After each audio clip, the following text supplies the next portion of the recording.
この動画ではオーストラリアの治安のリアルをお伝えします。オーストラリアの治安のリアル。20年超えの経験から言うと、オーストラリアの治安は日本よりは悪いです。世界的に見たらそんなに悪くない治安だと思うのですが、日本の治安の良さにはかないません。まずは盗難が多い。日本と比べて際立っている治安の悪さは盗難です。シドニーに住んでいた頃は自分自身を含め友達や夫も被害に遭っています。置き引きはもちろんのこと、シドニーでは暴行を加えられた上で盗難の被害に遭う話をよく聞きました。日本人の男友達がシドニーで2人の男組に襲われ、高価なものは全て盗まれたと言っていました。殴られて顔がひどく腫れて、数日後は青あざだらけになっていました。身近な人がそんなひどい目に遭って、あの時は本当に怖いなと思いました。彼が盗難に遭ったのはシドニーの夜の電車内でした。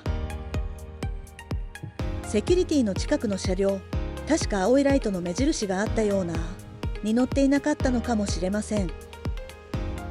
その車両に乗っていたからといって被害に遭わないとは言い切れません。もし夜に電車に乗る状況になってしまった場合は、なるべくその車両に乗りましょう程度のことです。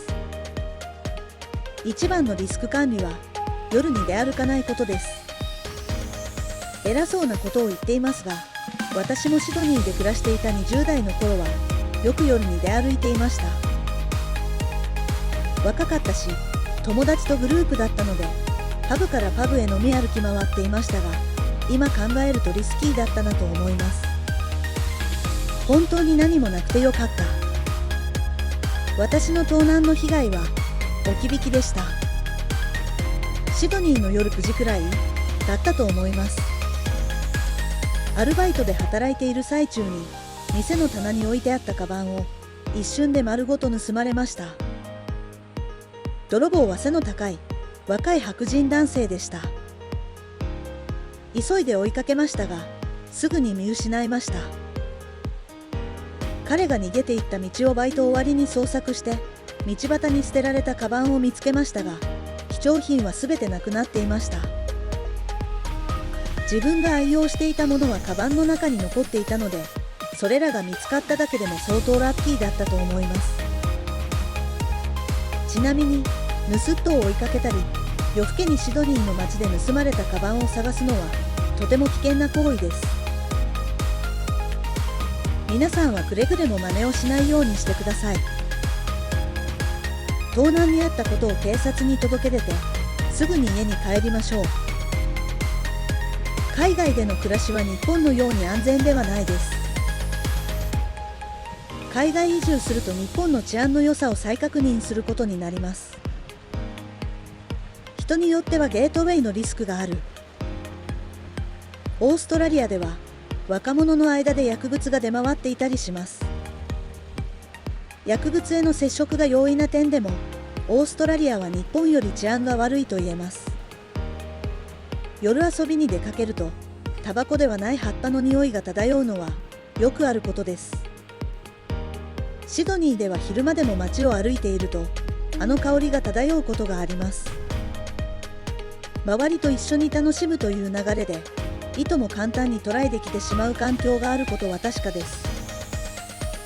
ワーホリ時代に通った語学学校の先生が授業中に生徒のみんなにその良さを語っていた時には、さすがにびっくりしました。とてもびっくりしたので、話の内容を今でもはっきりと覚えています。周りから勧められるがままに行動していたら、さまざまな方面にゲートが開かれてしまいそうです。葉っぱくらいじゃゲートウェイにならないから大丈夫。タバコよりも健康的。楽しさを知らない分損をしてるなど、いろいろ言われます。泥酔して判断が鈍っている時とかは危ないと思います。判断を誤るほど泥酔しないとか、海外に何をしに来たのかを思い出して、自分でリスク管理をしましょう。海外移住を実現するには、まあまあ大変な思いをしたはずです。その努力や若い時間を無駄にしたり、それがきっかけで道を踏み外すことのないようにしましょう。未来のある若いうちから日本で捕まるようなものにわざわざ手を出さなくてもいいと思います。シドニーよりも治安の良いアデレード。今住んでいるアデレードはシドニーよりもずっと治安が良いと感じています。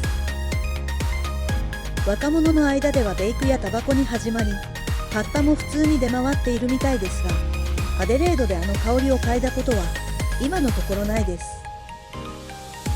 盗難にあったこともありませんし、身近な人の被害も聞いたことがありません。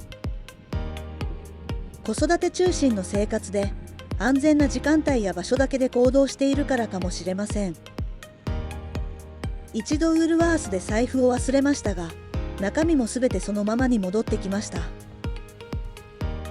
まるで日本の出来事のようで、見つけてくれた人にとても感謝しました。ニュースでは怖い話もよく聞くので、割と治安の良いアデレードでも危ない地域を避けること、夜に出歩かないことは重要です。治安が日本より悪いという点は、オーストラリア移住、海外移住で辛いことの一つと言えます。十分に気をつけてリスク管理をすることで、被害に遭う確率を最小限にしましょう。それでは、また。